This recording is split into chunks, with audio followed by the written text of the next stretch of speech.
Eh bien, voilà Katia.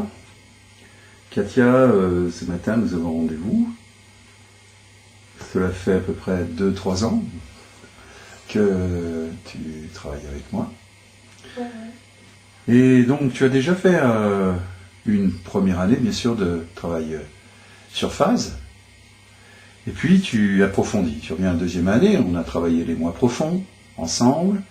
Et là, je crois qu'on est dans la troisième année, où on apprend à interpréter à partir de l'équation du mois profond. Et puis aussi, on se familiarise avec les chemins de vie. Et également, on travaille régulièrement sur le soleil-lune du jour. Là, normalement, tu devais rencontrer Jacques Abron, samedi dernier, et te prêter justement à cette séance de travail sur phase. Mais en fait, tu as été un peu malade, tu es enceinte, il fallait prendre des précautions. Et je te remercie, et malgré ta fatigue, d'être venu aujourd'hui. Eh bien, écoute, on va faire comme d'habitude, puisque tu es venu, on va improviser une séance de travail ensemble aujourd'hui.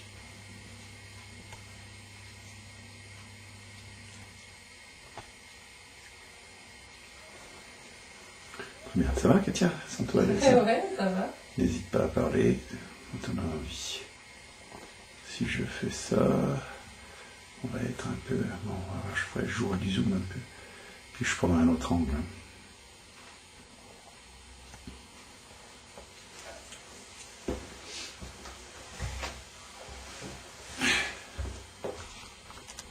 Il faut s'y habituer.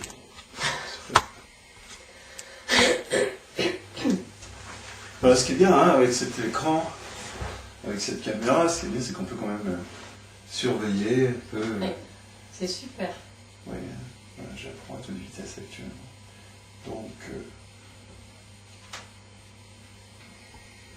voilà, alors comment tu te sens avant qu'on s'y mette à cette séance? Eh bien, plutôt fatiguée, je dois dire. Plutôt fatigué. Ouais. Tu aimes l'astrologie? Ah oui, j'adore. Quelle sorte de lien, est-ce que tu peux nous dire quelle sorte de lien tu as par rapport à l'astrologie? Disons que ça va loin, ça m'a réconciliée avec moi. Oui. Et puis je suis encore plus en symbiose avec la nature. Je l'étais déjà beaucoup, mais il y a toujours le parallèle avec le cycle de la nature et on s'y retrouve bien. Et en tout cas, ça permet d'accepter les moments qu'on a qui vont bien ou moins bien en fonction de la nature. Et donc on vit en harmonie avec la nature et donc avec nous. Oui. Donc toi, tu as toujours eu ce sens de la nature. Disons, ça t'a permis quoi le travail sur phase par rapport? De le développer, ce sens, ou de te rapprocher d'elle? Voilà, de développer ce sens et puis de me retrouver avec moi-même, vraiment d'être en accord avec moi-même, puisque par exemple dans le Capricorne, qui est le seuil de l'hiver, il y a cette froideur, et ben là on peut comprendre comment un bélier comme moi, qui est tout feu tout flamme, peut se trouver un peu freiné, ou voilà, et on accepte ça, et puis effectivement, quand c'est intégré, eh ben, il y a un lâcher prise et tout va bien, tout se passe bien. Voilà, on est en accord avec soi-même. Oui, quand tu dis bélier, oui, en fait, tu es moins profond bélier, précisons-le. Bélier, moi profond bélier, oui. Oui, et le soleil aussi également dedans. Donc tu ne parles pas de ce feu pour rien, c'est évident. Voilà, oui. Alors ça, c'est une caractéristique du travail sur phase. La plupart des personnes qui ont fait au moins un cycle avec moi, et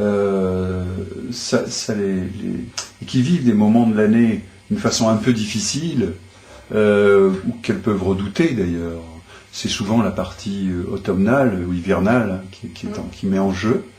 Quoi qu'il y en a qui n'aiment pas énormément non plus le printemps ou l'été, ça existe aussi, bien sûr, pour d'autres raisons. Ils ont peut-être un côté un peu ermite, un peu justement introverti. Il y en a qui n'aiment pas forcément l'exubérance solaire non plus, le bruit, la chaleur, tu vois. En fait, on pourrait penser apparemment que massivement, c'est le côté estival, été qui prend le dessus, mais quand même, il y a quand même pas mal de personnes qui... oui, c'est vrai, bien sûr, on préfère quand même être à une température agréable que d'avoir froid. Mais ça se discute. Ça se discute, justement. Et donc, sur le plan personnel, ça t'a aidé à te relier à toi-même, dis-tu? Voilà, exactement. Et donc à me relier avec les autres automatiquement. D'accord. Donc c'est devenu aussi une sorte d'outil de communication, si je comprends bien. Oui, voilà, exactement. Ok. Même plus que ça, de communication, un outil relationnel, Oui. De tous les jours d'une certaine manière. De tous les jours, oui. C'est-à-dire que pour toi, ça a une valeur pratique concrète. Oui, voilà, exactement, oui. Tu as un exemple pour ce niveau-là? Eh bien, en fonction des événements qui arrivent dans ma vie, ou en fonction de ma fille, où j'arrive à me recentrer par rapport aux signes du jour, de la personne, voilà. Et à mieux t'adapter, à mieux quoi À mieux comprendre les gens, donc... Tu prends ta fille par exemple, est-ce que au niveau du caractère vous avez des différences? Voilà, alors si je prends l'exemple de ma fille, alors on va dire qu'on est aux antipodes. Oui. Et que effectivement, ça nous a changé la vie, parce que je ne pouvais pas imaginer qu'on puisse être autrement que dynamique comme moi, qu'on pouvait être toujours battante, voilà, et j'ai rencontré donc l'exemple chez ma fille Capricorne avec du cancer, qui est presque un enfant adulte, voilà, dans la maîtrise, dans le travail. Qui a un côté vierge, qui est bon profond vierge, si je me souviens bien. C'est ça. Aussi, donc il y a quand même une différence. Hein. Très grosse différence. Le bélier et la vierge sont en quinconce, en fait. Et donc, c'est vrai qu'il y a un lien à établir, qui demande un certain travail. Ah oui, voilà. oui. C'est ça. Mais quel résultat aussi, hein, c'est extraordinaire. Oui. Donc votre relation, on a bénéficié. Donc, oui. Mais en quoi ça t'a permis finalement? Est-ce que ça t'aurait pas permis de mieux, justement, comprendre un peu son univers et t'adapter à lui? Oui, c'est ça, exactement. Parce que finalement, on se heurte à ce que l'on n'a pas compris en général. Voilà, exactement. Mais c'est ce que j'ai compris avec l'astrologie en fait, chez différentes personnes. C'est-à-dire que quand globalement on a compris un petit peu les traits qui relient les signes, bon il y a les mois profonds, c'est un peu plus compliqué. Ouais. Mais on découvre des trésors chez les autres personnes, et en tout cas on n'est plus dans le jugement simple et brut par rapport à nos peurs et nos croyances. Voilà, et notre caractère. On a une autre vision qui est globale, élargie, et c'est assez extraordinaire, c'est très enrichissant en tout cas. Oui, enfin ça je suis très d'accord avec toi, c'est un outil de communication remarquable. À condition bien sûr de faire le lien avec le psychisme, avec le caractère, avec les tendances. Nous sommes bien d'accord. Alors voilà, la petite présentation étant faite de Katia, et bien on va continuer comme d'habitude, comme on le fait dans cette 3e année. Et bien aujourd'hui, on commence par quoi? On va commencer par on est sous le signe du Verseau, donc on va en parler. D'autant plus que je regardais tout à l'heure sur mon logiciel que je n'ai pas pu amener là. Il y a quand même tu l'as vu peut-être, tu l'as un petit peu vu peut-être avant de venir. Tu as Soleil-Lune tu as une nouvelle lune qui a démarré, il y a une lune croissante dans le Verseau. Donc il y a Soleil-Lune qui sont encore en conjonction. Et puis à côté de Jupiter, en plus, on pourrait en parler aussi éventuellement. Oui. Non, c'est intéressant, je trouve, hein, cette triade. Oui. Alors voilà, qu'est-ce que tu en penses? Allons-y. Moi, le premier mot qui m'est venu en fait par rapport à ça, c'est accélération. Et Excuse-moi, je vais mettre la cassette quand même. Quelle cassette? Le CD pour Ah mince, mais je suis bête. Et ben c'est pas grave, on va le mettre que maintenant. Voilà, c'est En plus, j'avais appuyé tout à l'heure, je suis vraiment truffe. On va faire attention. Alors attends, faut que je redémarre, moi. Passer au ligne. Je sors de la pause, oui, il y a juste ça, je suis pas sûr de ce truc. Normalement, c'est start-stop, hein? Donc, ici, oui. Voilà, donc. Voilà. Donc tu disais. Oui, pardon. Alors oui, je disais que le premier mot qui m'est venu, Oui. c'est accélération.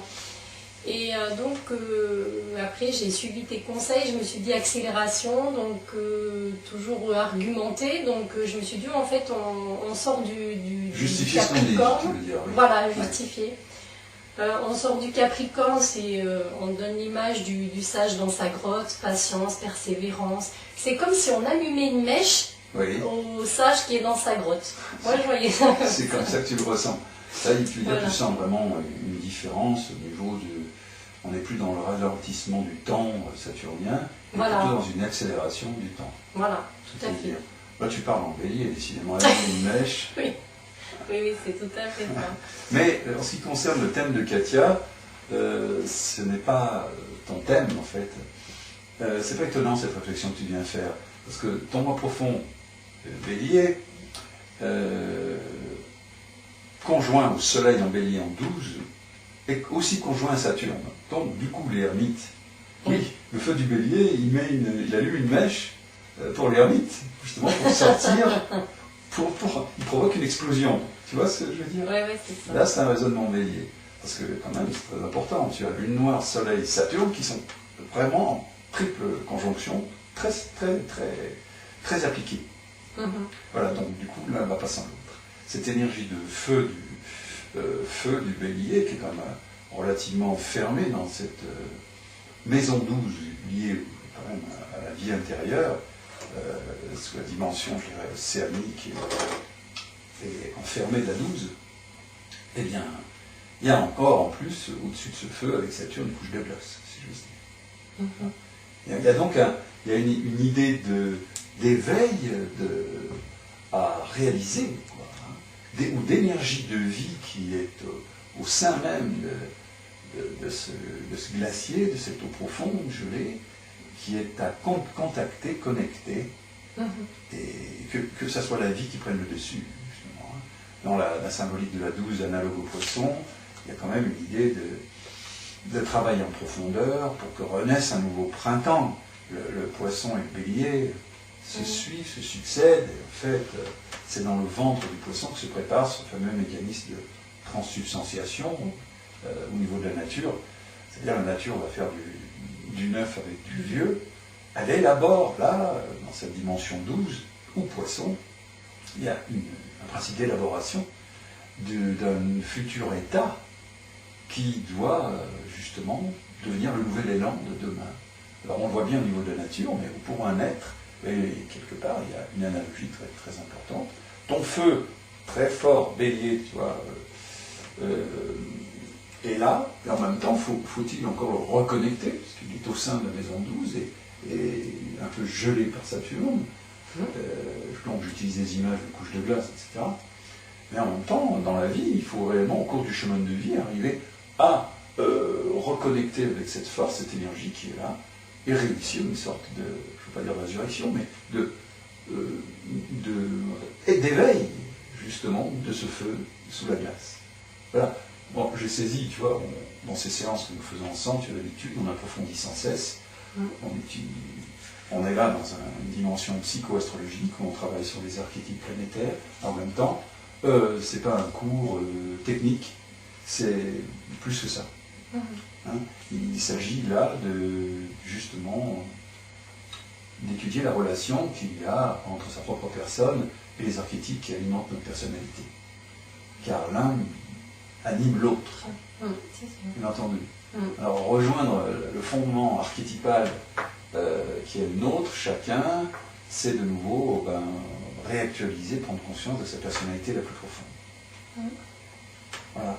Alors bon, voilà, je voulais faire un petit développement par rapport à ta réflexion qui est amusante. Allumer la mèche dans les cavernes de l'ermite pour faire exploser tout ce qui gêne et repartir dans une nouvelle vie, quoi. C'est plus accéléré, plus verso. Voilà.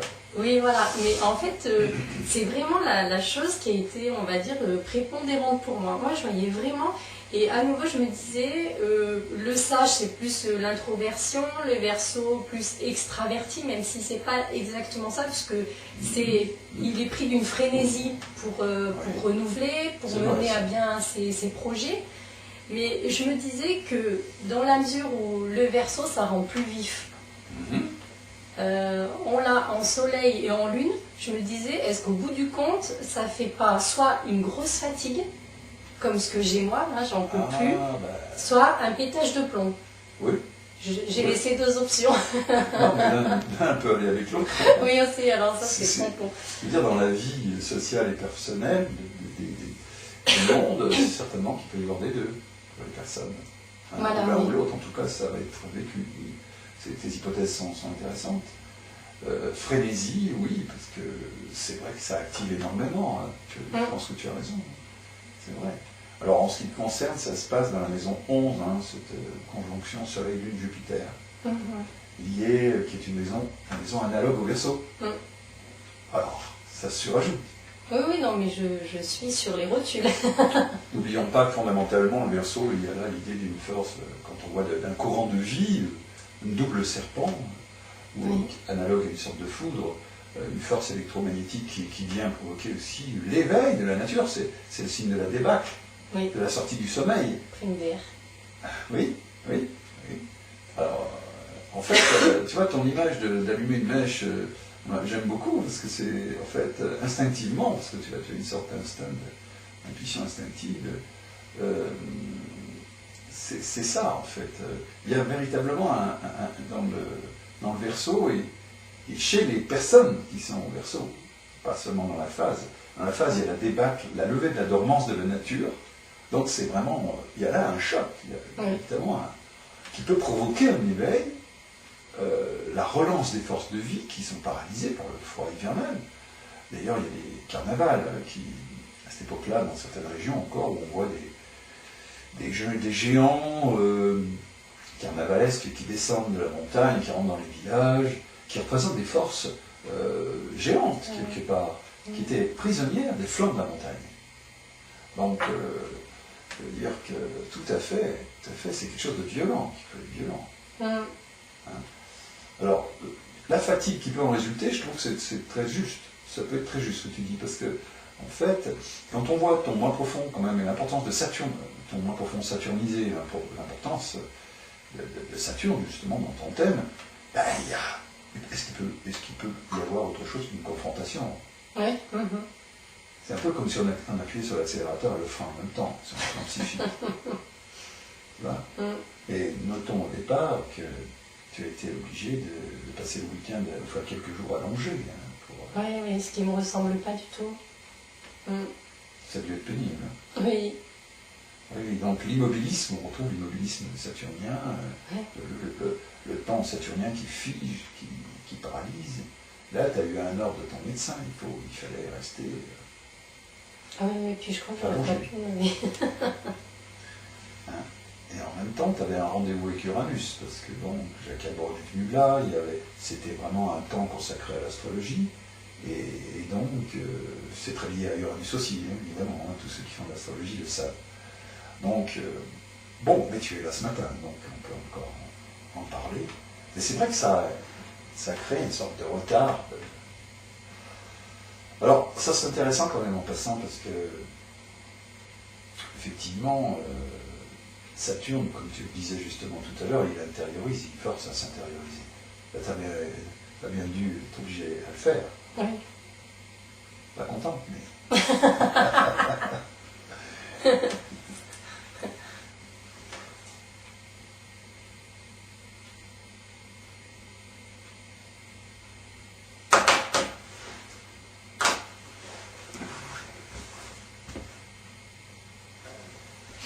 J'espère que je ne fais pas de conneries.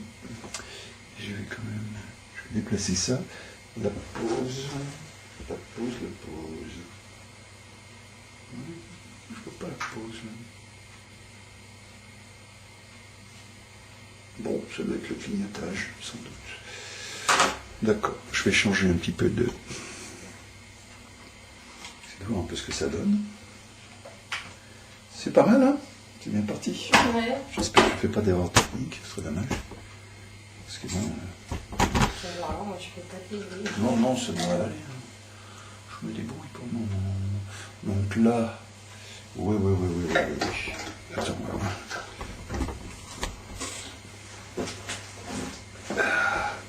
faut que j'arrive à nous prendre tous les deux. C'est bien quand même. Alors, voilà.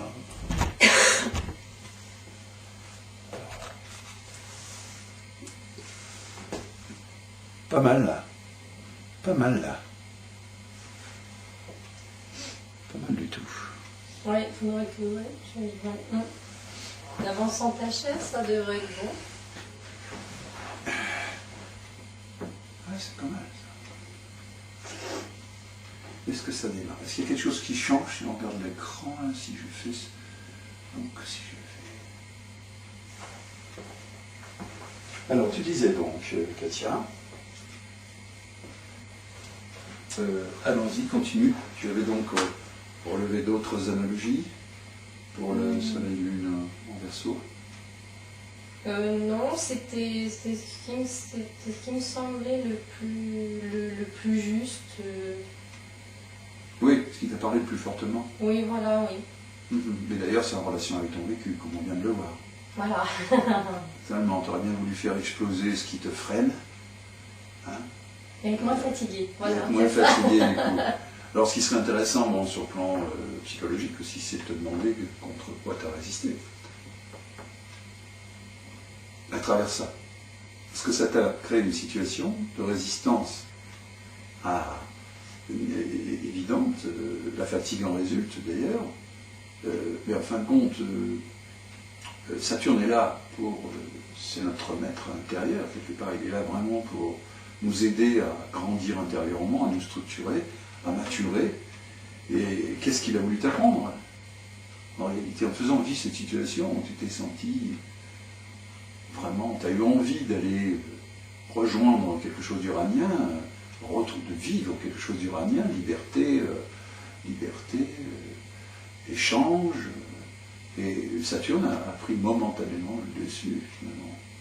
Ce qui est à mettre d'ailleurs, entre parenthèses, en rapport, bien sûr, et même pas entre parenthèses, avec l'opposition Saturne-Uranus actuelle.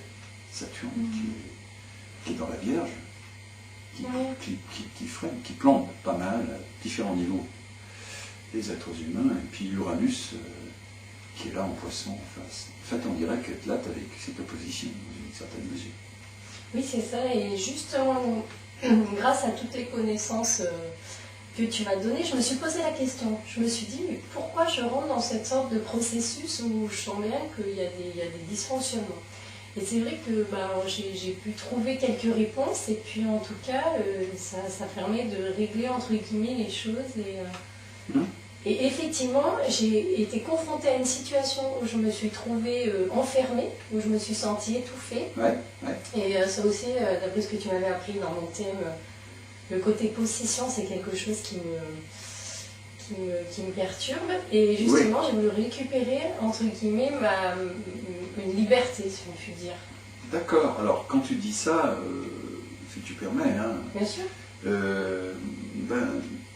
C'est en rapport. Le côté possessif te pose problème.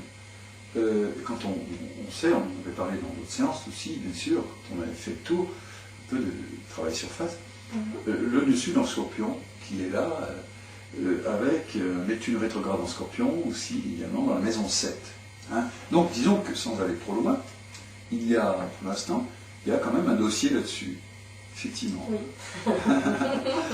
donc puis aujourd'hui, tu as le Nord en Taureau, tu es en Taureau. Mais enfin, bon, il y a quand même ici une idée encore, une fois, de libération. Oui, très nette. De quelque chose qui possède, qui empêche, qui étouffe. Voilà. D'accord.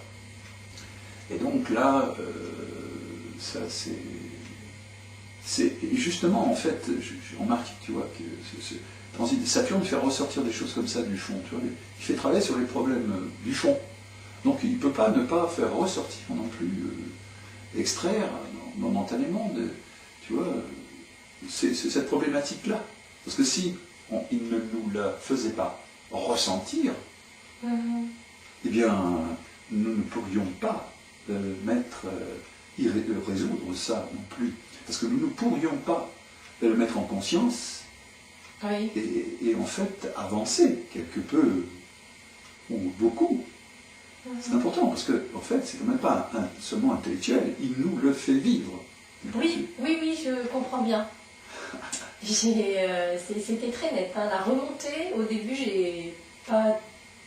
Disons que c'est remonté plein fouet, donc j'ai pas forcément géré. Et justement, grâce au travail sur phase, ça m'a permis un peu de me dire bon, stop, qu'est-ce qui se passe, qu'est-ce que je ressens. Oui, c'est vrai que j'ai cette problématique, j'ai ce dossier, donc ok, bon, alors je prends du recul et puis je lâche. J'ai besoin de retrouver, j'ai besoin d'un peu d'air et chacun a sa place. Voilà. Et voilà, et ça va mieux, c'est sûr. Oui. Donc, si tu me permets, ça fait un peu partie de ton domaine privé, bien sûr, mais je sais que si on est d'accord, tu viens de faire une rencontre sur le plan donc, affectif, amoureux. Et donc, alors que tu étais quand même déjà tu étais dans une assez grande indépendance depuis quelques années. On peut dire ça comme ça. C'était le sage dans sa grotte. Ouais, et donc il y a là quand même un changement considérable donc, qui s'est passé, qui est sans doute aussi lié à Uranus. Uranus, hein, c'est quand même là, il y a quelque chose.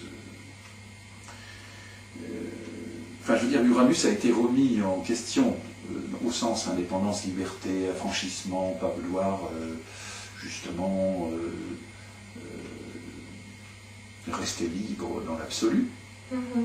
Là, ça pose question pour toi. Parce que là, si on entreprend une vie à deux, ça c'est quand même un sacré changement. Donc, tu la commences, cette vie à deux, et vu ce qu'on connaît de toi, ce qu'on vient d'évoquer, ça ne peut pas ne pas aller sans résistance. Oui. Voilà, c'est ça qui est intéressant aussi. Et j'irai même plus loin, si tu permets, tu me dis si je me trompe. Non, je t'en prie, mais tu peux te tromper, c'est comme ça qu'on apprend aussi. À partir du moment où on rectifie. Voilà, avec mes deux béliers, donc en solaire et en mode profond, tu m'avais appris que ce côté bélier, guerrier plus exactement, qui est très fort en moi, supporte mal les personnes qui se plaignent. Disons que ça me rappellerait mes victimes. Et c'est vrai que je tombe sur beaucoup de personnes qui ont un côté, comment dire, qui ont du cancer avec ce côté victime. Oui. Et en fait, c'est ce qui est ressorti ces derniers temps. D'accord. Et c'est là où je me suis dit... ah oui. Donc j'ai beaucoup travaillé là-dessus, donc maintenant je suis capable d'aider ces personnes. Ça, voilà. Mais en tout cas, ça appuie sur un point sensible quand même. Au bout d'un moment, j'ai tout. Alors je comprends pourquoi tu dis ça, parce qu'en fait, quand on a parlé du moi profond, j'ai évoqué la possibilité que ce guerrier est fondamental, parce que le moi profond, c'est le signe du bélier, dans ton cas, dans l'absolu, et qui a eu déjà un vécu, une histoire sur la ligne d'évolution d'être, depuis belle lurette, et qui a déjà des mémoires, déjà des archives à ce niveau-là, et que le guerrier qui a eu des phases de vainqueur, des moments, un jour a connu justement, après avoir remporté victoire ou succès, il a bien fait, il a commencé à perdre des frères d'armes, déjà à un moment donné, à connaître un certain nombre de défaites, et puis un jour, il est possible qu'il y en ait eu une grande. En tout cas, inévitablement, je dirais, sur la ligne d'évolution, tôt ou tard, il doit connaître, lui qui représente l'émergence de la force, hein, de cette lave, justement, du bélier, du guerrier. Il a, pour pouvoir évoluer au niveau de l'ego, de l'orgueil, du pouvoir, etc., vivre une sorte d'éclipse, de néant, d'épreuve, justement, qui l'a impuissanté. D'où le lien, finalement, direct même, avec l'état de victime. Oui. Car il l'a connu. Alors bon, ça c'est à voir dans le thème, essayer de fouiller, essayer d'imaginer, de retrouver un scénario plausible, mais en attendant, l'état de victime n'est pas du tout éloigné d'un guerrier qui a vécu une défaite, hein, qui était peut-être un homme à cette époque-là, d'où ça pouvait être une confrontation guerrière dans d'autres domaines, peu importe. Mais en attendant, il est évident que l'être a vécu un état vraiment d'impuissantement important. Il ne manque pas d'exemples où, antérieurement, il y a eu des guerriers défaits, par exemple Vercingétorix, qui ont été humiliés, qui ont été mutilés.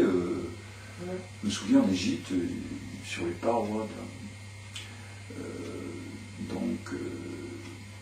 il y avait des inscriptions murales, il y avait un monceau de sexes tranchés, qui ont été tranchés à l'issue d'une bataille. Donc je veux dire que là, on est là dans une idée de mutilation, de perte de sa force et de l'impuissance physique déjà dans un premier temps. Après, bon, on progresse pour transcender ce feu du bélier, pour l'amener progressivement à une lumière de conscience. Bon, pensons à Gandhi, qui lui a travaillé sur justement cette énergie, cette force. Il y a quand même un énorme travail à faire pour arriver à transformer cette force sauvage, abrupte, du bélier, éruptive, et qui est sa raison d'être. C'est une force de vivant primitive, à arriver à transformer ça en une force intérieure, une force d'âme. Voilà, ça c'est pour donner l'idée de... Alors donc, c'est pour un peu expliquer à ceux qui nous écoutent pourquoi tu fais cette réflexion, parce qu'en fait, il y a là une faille, il y a une faiblesse dans le moi profond bélier, et dans le bélier aussi, c'est pour eux, la force compte. La force qui émerge finalement, et qui surpasse tout, quoi. Cette énergie, elle veut sortir du magma. Et elle est là comme au printemps, pour surmonter l'obstacle, comme les bourgeons du printemps qui gonflent et vont exploser là. Donc l'idée de confrontation, d'obstacle à renverser, c'est typiquement dans l'âme du bélier. Alors donc du coup, il y a quelque part il y a du mépris pour les faibles. Mais en même temps, il y a aussi qu'on a connu, sans doute, un état de victime pitoyable suite à tout ça. Et que là, c'est un néant de l'ego, de l'être, qui était vécu, tu vois, la notion de néant, qu'on retrouve, et qui fouille à l'arrière-plan. Alors, comme on l'avait vu ensemble, et que tu as pu ressentir ça avec des signes qui sont plus doux, plus tendres, plus plaintifs, peut-être aussi, sensibles, ça aurait pu, dans d'autres, si on n'avait pas abordé la question, ça aurait pu ne pas être supportable, parce qu'en fait, la femme, surtout la femme, moi profond bélier, qui enfouit toute cette histoire en elle, et qui aujourd'hui se retrouve dans une condition de femme vénusienne en ce qui le concerne, tout ce que tu as dans le taureau, finalement, on va projeter le besoin d'être encore ce héros solaire sur le partenaire. D'accord. Inconsciemment, évidemment, c'est une projection, un transfert. Et donc, il ne faut pas que le partenaire déçoive, si on est encore fixé là-dedans. Parce qu'on attend de l'autre qui se comporte comme le héros qu'on ne peut plus être. Ah oui, d'accord. Ok. Inconsciemment. Oui, inconsciemment. Et donc, inévitablement, l'autre va décevoir. Mais en même temps, ça ramène à la réalité proprement humaine de tous les jours, et c'est là qu'elle est réelle. Parce que sinon, en fait, là, il y a un problème. Tu comprends, si on reste encore sur un plan mythique, sur un plan... là, c'est plutôt fantasmatique qu'autre chose. Tout à fait. On va, dans ce cas-là, on risque donc de demander à l'autre qu'il nous fasse revivre ce rêve de héros qui a été déchu, quoi. Ça, c'est pas possible, parce que l'autre, lui aussi, il a une faille en lui-même. Lui aussi, il a une histoire. Oui, bien sûr. Également.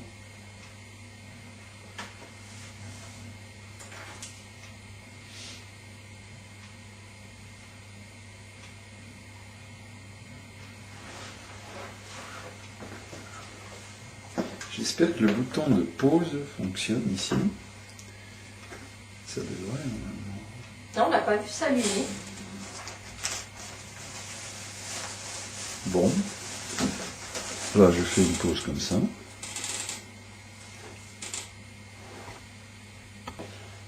Donc voilà, après une petite pause, une petite coupure, on continue notre entretien. Alors, donc, je fais un rapport quand même. Tu as spontanément tout à l'heure parlé de ta relation amoureuse, et qui aurait pu être contrarié par une remontée, je veux dire, de l'ordre du bélier. Et donc, ce bélier-là étant en rapport avec un côté cancer, en fait, c'est quand même d'autres énergies. Tu vois. On sait par rapport à la croix de la lune nord, d'ailleurs, que le cancer, dans le cancer, il y a le point de confrontation, le point M, le point qui n'est pas rien. Dans le zodiaque, ils sont en carré par rapport à l'autre. Donc déjà, ce sont des éléments différents. Hein. Mais par rapport à la croix de la lune noire que j'ai évoquée dans d'autres séances, et bien là, il y a un point de culpabilité qui joue. C'est à la fois une confrontation, un élément qu'on ne connaît pas beaucoup, qui remet en question, finalement. Le bélier préférant la force, là, on se retrouve devant un signe qui est plutôt attendrissant, quoi. C'est lunaire, c'est l'enfance. On aussi, le moi profond bélier attend, ce qui n'empêche pas la force, hein, bien entendu, de l'autre. On peut être à la fois faible et fort. Hein. Mais là, on quitte l'absolu. C'est-à-dire que si le bélier rencontre le cancer, il faut admettre que l'être a une enfance, un enfant intérieur, des attentes affectives, un besoin d'être aimé, et d'être consolé, et peut-être même d'être protégé. Ce qui peut être un comble pour quelqu'un qui a des... Donc il y a quand même là un rapport Mars-Lune, qui est à... Et seul, Mercure, je veux dire, peut arriver en bélier, puis aussi à la compréhension, je veux dire, déjà, de ce qui se passe en soi. Oui, bien sûr. Psychologique, parce que là, si on ne fait pas le lien, si on ne fait pas le trait du lion, on peut quand même pas... Alors là, c'est catastrophique, on ne peut pas reprocher à l'autre d'avoir du cancer, ou de... En fait, finalement, c'est bien ce qui se passe sur le plan de l'humanité. Oui, d'une certaine manière, oui. On n'accepte pas la différence, quoi, parce qu'on a du mal à... Parce qu'en fin de compte, tu vois, c'est qu'on est... En fin de compte, fondamentalement, on est tous un zodiaque. Et donc, j'ai quelque chose à changer pour la caméra, là, je vais retourner ça, parce que ça me gêne, que je ne l'ai pas fait. Là, ici, ça enregistre ou pas? Ah, je suis jamais sûr, c'est le seul point qui me gêne. Voilà. Donc, qu'est-ce que je disais, moi? On a tous un zodiaque. Oui, voilà. Chacun de nous. Voilà, c'est ça. En fait, comment ce moi profond est important parce que c'est comme s'il voulait prendre toute la place puisque c'est de l'absolu. Mais il est là aussi pour nous insérer au cœur même du zodiaque et pour nous lancer dans cette direction. Parce que bon, c'est dans un schéma, je dirais, karmique, évidemment. Hein. C'est pas en une vie qu'on va faire tout ça, qu'on va devenir un zodiaque tout entier, une rosace parfaitement accomplie, quoi, comme on la rencontre dans les cathédrales. Et donc, mais au début de l'être habité par cet absolu, il veut prendre toute la place, c'est normal. Il a en lui une image existentielle très forte, comme disait Judith Chetef. Et donc, il veut un peu, si c'est le bélier, il veut l'imposer à tout le monde. Si le moi profond bélier a des idées de justice et d'harmonie à remettre, mais à sa façon, à la façon de guérir dans le monde, de remettre de l'ordre, ce valeureux chevalier, au début, va vraiment être efficace, mais finalement, ça va se terminer en histoire de violence. Bon. Surtout que sur la trajectoire, on est tous pris par l'ego, l'orgueil et la puissance, le désir d'avoir du pouvoir. Alors, c'est ce qui va... On va être envoyé à nous-mêmes, tôt ou tard, parce que c'est ça qui va faire que le guerrier pur, sincère, solaire au départ, va avoir une ombre de violence, peu à peu. Et cette violence va se retourner contre lui. Alors, je veux dire, c'est un problème fondamental. On est tous habités par des images fortes qui dérivent d'une part d'absolu qui est en nous et qui veut prendre toute la place. Et donc, on refuse on a du mal à accepter et à digérer la différence de l'autre. Et pour pouvoir arriver à cette totalité, que le un rejoigne le tout, eh bien, il y a tout à fait la roue de la réincarnation qui est là pour ça, qui nous amène à rencontrer d'autres acteurs de vie, d'autres partenaires de vie, et à développer tout ce que représentent en potentialité les autres signes Alors c'est là où j'ai remarqué que justement, comme je parlais tout à l'heure du cancer et que moi c'est dans mon chemin de vie le point de mortification, Oui. Comme par hasard, entre guillemets, Ouais. ma fille est ascendant cancer et on retrouve vraiment le cancer. Mon ami est cancer, ma grand-mère est cancer, je suis entourée de cancer. Et il va falloir faire comme avec. il n'y a pas de hasard et que je connais bien grâce à toi le problème, je gère. Mais voilà, comme quoi. Et oui, tu vois, c'est un point de confrontation. Voilà, exactement, ouais. Qu'est-ce que c'est que cet univers? Tu es là, tu dis qu'est-ce que c'est que c'est. Et en même temps, cette chose-là te manque absolument. Tu en as besoin. Parce que justement, c'est comme si tu disais, sinon, dans un printemps, enfin, il n'y a que des printemps qui comptent dans la vie, le reste, je ne veux pas l'entendre. Je ne veux pas entendre le solstice d'été qui est lié au cancer. Quoi. Je ne veux pas en entendre parler. Je ne veux pas entendre non plus parler du crépuscule de l'année qui représente l'équinoxe d'automne. Oui, c'est l'équilibre, en fait. C'est l'équilibre. C'est plus que l'équilibre, ça fait partie de toi, parce que parce qu'on est un zodiaque entier. Donc en fait, c'est comme si tu disais, j'ai ma tête bélier, il n'y a que ça qui existe, et puis le reste, je ne veux pas le savoir. Alors ta réflexion est intéressante, parce que justement, ça montre que dans la vie, on est confronté à ce point M, dans l'élément qui nous manque. Alors, je rajouterais que, écoute, il se passe un événement tout à fait cancer, tu le vois bien maintenant, tu dois y être prête. C'est que tu es enceinte depuis peu. Alors là, tu te retrouves aussi devant cette réalité. Alors bon, c'est tout de même quelque chose d'important, et j'ai remarqué que justement, l'énergie du bélier, du mois profond, surtout pour les femmes, la constitution d'une famille, bon, bien sûr, tu es déjà une fille, hein, mais les enfants, la famille, c'est très important de parvenir à ça. C'est très important, ça. C'est quelque chose qui va demander au moins profond bélier de canaliser sa force dans le sens, cette fois-ci, de la défense d'une famille, d'assurer sa sauvegarde, sa protection, etc. Et au fil des jours, et non pas de passer les autres au fil de l'été. C'est joli ça. Mais oui, mais c'est une image qui, en fait, qui est très parlante, parce que c'est vrai qu'il y a quand même à réaliser ce changement.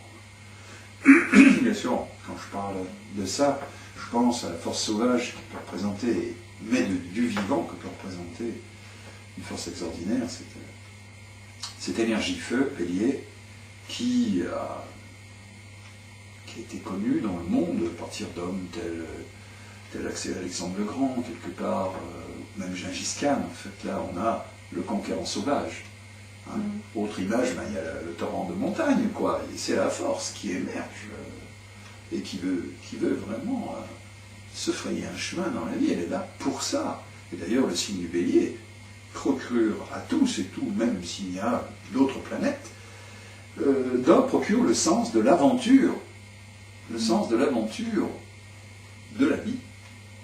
Et si on ne s'aventure pas dans la vie, si on ne prend aucun risque, si on passe son temps à se protéger, alors là, à ce moment-là, on meurt de son vivant, si j'ose dire.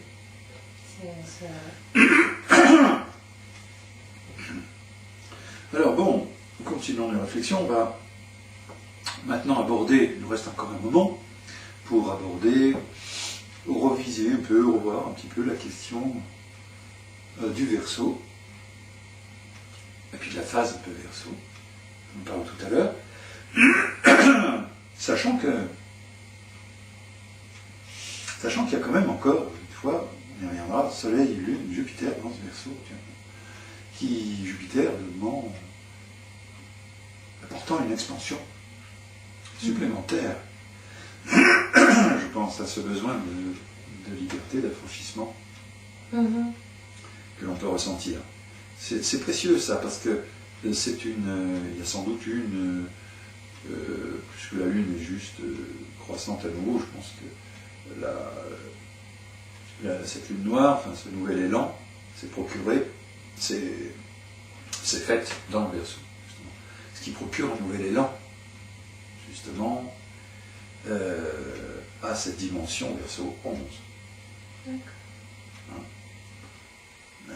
Donc donc ça peut concerner un certain nombre de sujets aussi.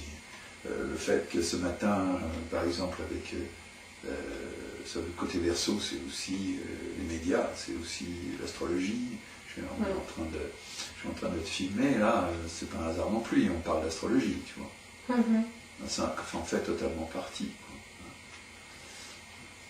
Je rappelle que le travail surface permet de faire le point sur, si on regarde aussi la soleil-lune du jour, sur ce qu'on est appelé à ressentir et à vivre au jour le jour.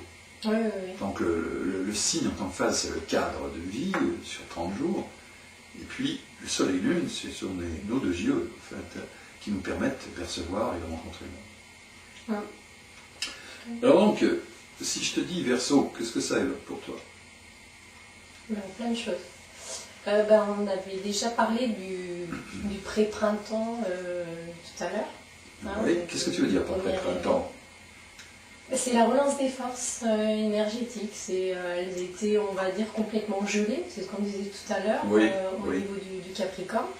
Oui. Et là, c'est la relance des énergies, donc pré-printemps, prime vert. Très bien, les primes verts qu'il y en a dans notre région. Et j'en ai vu. Tu en as vu? Oui, j'en ai vu, oui. Quand ça? Et bien hier. Hier? Ouais. Tiens. Dès le début Verseau, pratiquement, à peu de choses près, oui, ils sont là. Donc ça, c'est pour rappeler le côté donc, de la nature. Après... Pas seulement, non, pas seulement. En fait, le pré-printemps, il y a un effet de pré-printemps en Verseau. Quel effet ça va procurer à l'être humain? Ah oui, c'est ce que je disais tout à l'heure, effectivement, la frénésie, la prise d'une frénésie... Pas seulement, non. Pas seulement, rappelle-toi les notions de... si tu veux, c'est apercevoir la lumière au bout du tunnel. Parce que dans le Verseau, il y a une révélation d'un peu déclic. Quand on aperçoit, on était dans le tunnel de l'hiver du Capricorne, et là on aperçoit la lumière. Donc redécouvrir un avenir. Oui, c'est-à-dire qu'en fin de compte, il faut te mettre, rappelle-toi que ce n'est pas pour rien que on retrouve des notions d'espérance et de confiance et d'amitié, oui. aussi liées au Verseau ou à la maison 11, parce que c'est un moment où on voit la lumière au bout du tunnel. Le printemps, tu vois, ça fait pas de mal de l'approfondir. Le pré-printemps, c'est « Ah mais oui, ça y est, on va avoir bientôt un printemps, il est là, il nous fait coucou, quoi, il nous dit bonjour. » C'est un clin d'œil. Mais n'oublions pas qu'il y a eu la longue traversée de la nuit jusqu'à Noël, et encore dans le Capricorne, qui nous a fait perdre de vue, traverser des ténèbres, et qui, moralement, psychiquement, on se demande combien de temps ça va durer, parce que là, on dirait que l'espace-temps, c'est presque immobilisé. Oui. Et là, il y en a qui désespèrent, il y en a qui ont... Donc, c'est une réminiscence de la lumière, tu vois, qui donne confiance. Tu l'as pas ressenti, ça? Si, bien sûr. Si. C'est surtout ça. Et on retrouve l'espérance, la capacité d'avoir un avenir, effectivement, comme tu disais tout à l'heure. La lumière revient, elle existe. Et d'ailleurs, elle est fêtée au cours de... par la Chandeleur, la fête des Lumières. Hein, justement, elle est ritualisée. Intéressant, la Chandeleur. Hein. On voit l'histoire de la crêpe, avec le loup d'or qu'on tient dans la main. La crêpe, on doit la retourner.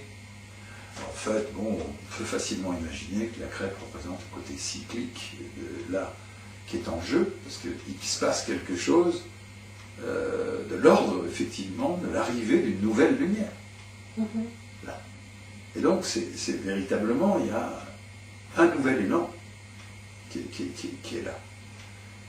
Autant que dans la Vierge, on ressent un déclin sensible de la lumière, ça devient évident, autant dans le Verseau, on ressent un déclic de survenue de la lumière. Ici, c'est la levée de la dormance, chez les animaux et les forces de la terre. Donc attention, on reprend espoir. On le sent, les oiseaux sont beaucoup plus actifs, ils chantent, on sent la différence. Oui. Alors donc, la crêpe, je disais, puis il y a le louis d'or aussi, qui est une symbolique du soleil, l'or du lion, c'est solaire. Voilà. La lumière, c'est une représentation de la lumière. Et ben cette crêpe, il faut la retourner en tenant le médaille. Ben oui, on change de cycle. Il y a un nouvel élan. Quelque chose qui se passe dans le cycle. Il y a un nouvel élan qui est donné. Tu vois, ça a l'air tout simple comme ça, mais en fin de compte, c'est pas ou bébête. Mais non, ça n'est pas du tout. Pas plus que la fête des rois mages, l'épiphanie, où après avoir été en quête, les rois mages, de cette splendeur divine, quelque part, de cette lumière qui est finalement, cette étoile qui est en nous-mêmes, qui est représentée par l'enfant Dieu, ils sont allés partir à la quête de l'étoile, comme les astrologues le font, il y en avait un d'ailleurs parmi les rois mages, et ils arrivent en révélation de cette lumière. Ben, c'est ce qu'on a à faire, nous, dans notre vie, justement, et c'est très manifesté par le parcours automnal. En fait. C'est là la traversée du voyage, le départ, et cette longue traversée, pour arriver justement à assurer un rendez-vous avec cette étoile, une mise en connexion. Et donc, nous, qu'est-ce qu'il nous en reste? Les rois mages,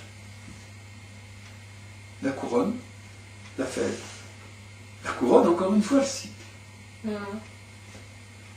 Et la fève, celui qui tombe sur la fève, qu'est-ce qui représente cette fève? Ben, une essence. Et un principe royal, parce que celui qui tombe sur la fève est coiffé d'une couronne. Et on retrouve encore l'or, on retrouve encore la lumière, on retrouve le principe de notre royauté fondamentale, auquel le cycle lui-même, en fait, c'est bien ça. Nous avons à nous apercevoir de notre... nous avons rendez-vous avec notre part spirituelle, et c'est pour ça que nous vivons ce que nous vivons dans la vie. Et le Sagittaire désigne bien cette quête, et ce rendez-vous assuré, et sa visée vers l'étoile polaire, qui est au-dessus de l'axe du monde, qu'on appelle l'étoile de Noël, qu'on peut mettre au-dessus des sapins, finalement, c'est une visée de l'âme. Donc, je viens de parler des rois mages, etc., la symbolique de la lumière, qui est là, puis l'idée me vient aussi par rapport, je reviens à Soleil, Lune, Jupiter, surtout en début de croissance de la Lune. En fait, c'est une remarquable conjonction pour être enceinte, je te signale. Quand même, Lune, Jupiter, si tu regardes dans certains livres d'astrologie, tu verras que c'est un temps possible pour être enceinte pour une femme. C'est le côté lunaire qui demande à s'épanouir. Il y a une idée de gestation qui est évidente et très encouragée. C'est quand même remarquable, ça, tu vois. Oui, j'avoue que oui. C'est quand même... Surtout dans mon cas, je dois dire, ça tombe pile. Oui. Et là, donc, et Vénus, aujourd'hui, enfin, son conjoint dans les poissons, est opposé à donc, Saturne en Vierge aussi. Et Saturne en Vierge, dans ton thème natal, il est sur Uranus. Donc là, on voit bien, tu vois, la confrontation dont nous parlions tout à l'heure, ça ne peut pas ne pas créer de tension quelque part. Donc il va vraiment falloir que tu travailles en acceptation sur en profondeur. Tu accompagnes Saturne, tu accompagnes tes transits, pour pouvoir porter ton enfant, je veux dire, dans de bonnes conditions, tu vois, internes. Oui, bien sûr. Tu t'en rends compte? Oui. Bon, c'est très bien. Donc du coup, si tu fais ce suivi-là, en conscience, ça va beaucoup t'aider. Hein. Parce qu'il peut y avoir donc des résistances internes, tu vois, qui peuvent se manifester à un moment donné. Parce qu'il y a quand même là... Mais en même temps, il y a vraiment une possibilité d'épanouissement par cette gestation, cette vie donc, qui est en train de se produire en toi-même. Très beau cycle là. Et qui s'inaugure dans le Verseau et qui est porteur de lendemain qui chante. Exactement. Alors bon, pour un petit peu continuer cette séance en l'honneur du Verseau, qu'est-ce qu'on pourrait dire dans la phase aussi? J'ai incité tout à l'heure sur l'espérance de cette lumière qu'elle apporte. de quel autre aspect te souviens-tu? Moi, Où es-tu sensible? Oui. oui, alors où je suis sensible, parle, on va oui. dire, c'est le verso qui alimente le génie, c'est la connaissance. Et ce qui m'a marqué, en fait, c'est l'archétype du verso, le bon ou le mauvais génie. Ah oui. Ça me plaisait bien. Ah, ça te parle, ça. Le côté... Bon génie, bien sûr. Et qui c'est le bon Oui. génie, alors? Moi. Non, mais pas Non, dans mais- dans l'humanité. Ça donne quoi comme personnage? Le bon génie dans l'humanité. Oui, quelle sorte de personnage ça peut donner? Ça peut se cristalliser comment? Quelle sorte Ben, moi, d'homme, de femme? ça peut paraître bizarre, mais moi je verrais bien Bouddha parce qu'il est proche de nous, quelque part. Mhm. Sauf qu'il est en conscience et on sait que sans la conscience, on ne peut rien faire. Il n'y a pas de guérison, il n'y a pas d'avancée, il n'y a pas de. Mhm. Donc, lui, il était en chair en os. Et il était dans la conscience, il était éveillé. Alors, il nous a apporté ses connaissances. Après, on en fait ce qu'on en veut. Mais lui, je le verrais bien dans le bon génie. Oui, enfin, c'est curieux comme interprétation, c'est amusant. Oui, c'est ce que je me dis aussi. Ça mais- fait penser un peu à la lampe d'Aladin, tu sais, bon génie qui sort, tu fais des vœux. Ça, c'est oui, assez non. étonnant aussi. Ah oui, mais ouais, pour moi, ça a plus un côté magique de demander, alors que Bouddha, c'est le bon génie pour moi du monde. Il peut nous apporter la lumière, en fait. D'accord. Moi, je vois ça comme ça. C'est l'image que tu as. D'accord. Et alors, le mauvais génie, ça serait quoi? Le mauvais génie, ça serait toutes nos failles. On a tous un mauvais génie quelque part, c'est-à-dire toutes nos peurs et nos croyances qui nous font faire des choses complètement... L'ombre un peu qui nous habite. un peu À l'opposé de la voilà. lumière. Voilà, exactement. Qu'on a tous en soi et qui fait qu'on peut déclencher des guerres, des choses qui sont incompréhensibles. On Quoi. pourrait dire aussi le bon ange et le mauvais ange. Ouais, aussi, ouais. Ouais. Alors, par génie, bon, tu as donné d'autres images aujourd'hui, c'est intéressant, qui sont intéressantes, mais en même temps, ça renvoie à la connaissance, tu vois. Oui. Et aussi, qui est plus proche de nous que de celle de Bouddha, en fait, de gens qui sont des chercheurs, qui sont des trouveurs, qui sont des gens qui ont élaboré des théories, qui peuvent être inventeurs, des savants. Mais il y a aussi des savants fous. Il y a aussi des apprentis sorciers. Là, c'est aussi ça, le côté uranien. Oui, c'est les Prométhéens, quoi. C'est Prométhéen, voilà. Tout à fait. Pas le perte de vue, ça. C'est Prométhée qui allait chercher le feu aux dieux pour le donner aux hommes. Ça, c'est un archétype qui est tout à fait mythologique, qui est complètement au sein des personnes qui sont liées à Uranus ou au Verseau.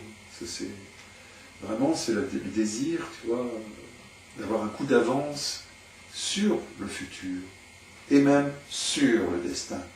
Oui, sur bien le jusqu'au sûr. bout. Exactement. En fait, le côté uranien, c'est un peu l'homme qui, par son génie, veut presque devenir l'égal de Dieu. Quoi. En tout cas, il veut façonner un monde, il veut le sculpter à son idée, lui aussi. Oui. On est quand même dans un axe de lumière, Lion, Verseau, Soleil, Uranus, il s'agit que d'étoiles. Simplement que notre Soleil, lui, c'est notre étoile la plus proche. Mais là, on est en relation avec la lumière cosmique, d'une part et d'autre. Et ça peut aussi être un axe de catastrophe, parce que c'est justement il y a une énorme force ici, créatrice ou destructrice, qui peut être utilisée. C'est pour ça que quand je parlais de mauvais génie, je voyais ça en chacun de nous, parce que comme tu dis, cette force, elle est là. Oui. Et pour peu que tu décides de faire des OGM, pour peu que tu décides de prendre, tu peux détruire toute la planète. Bien sûr. Et Bouddha, je voyais plus le côté qui nous amenait la possibilité d'être en conscience pour se sauver. D'accord. Tu Donc vois, là, c'est au niveau presque de la lumière spirituelle. Voilà, Tu parles, aussi. Oui, très bien. Et en même temps, ça va avec Bouddha, parce qu'il a prôné la libération. Oui, aussi. Par le détachement, par le travail sur le désir. C'est vrai, oui. C'est l'éveil. Avec Bouddha, il est question d'éveil, de parvenir à la réalisation. Donc, véritablement, c'est le cas, quoi. C'est vraiment Uranus, oui, tout à fait, c'est tout à fait lié à l'archétype d'Uranus. Sinon que, je dirais, parce qu'on pourrais rajouter à ce niveau-là, c'est que par rapport au côté prométhéen, c'est vrai que j'avais envie de dire, bon, il y a une confrontation entre cet esprit cosmique que représente le Verseau, Uranus, et la matière. Et si tu remarqueras dans la société humaine, bon, on veut manipuler effectivement les gènes, on veut manipuler les semences, on veut manipuler la nature, on veut façonner en fin de compte même son propre corps. Regardez l'utilisation de la chirurgie, ce qu'on peut mettre dans son corps actuellement pour ce qu'on peut lui faire subir, pour faire correspondre ce corps à une image qu'on s'est faite, à une certaine idée, qui répond à un courant d'ailleurs. Donc il y a un aspect créatif qui peut être utilisé pour des choses de l'ordre de l'image aussi également. C'est redoutable, parce qu'en fin de compte, ici, cet aspect prométhéen, quelque part, il veut faire la nique au Dieu, il veut recréer le monde à son idée. Oui, fondamentalement, il y a cet orgueil.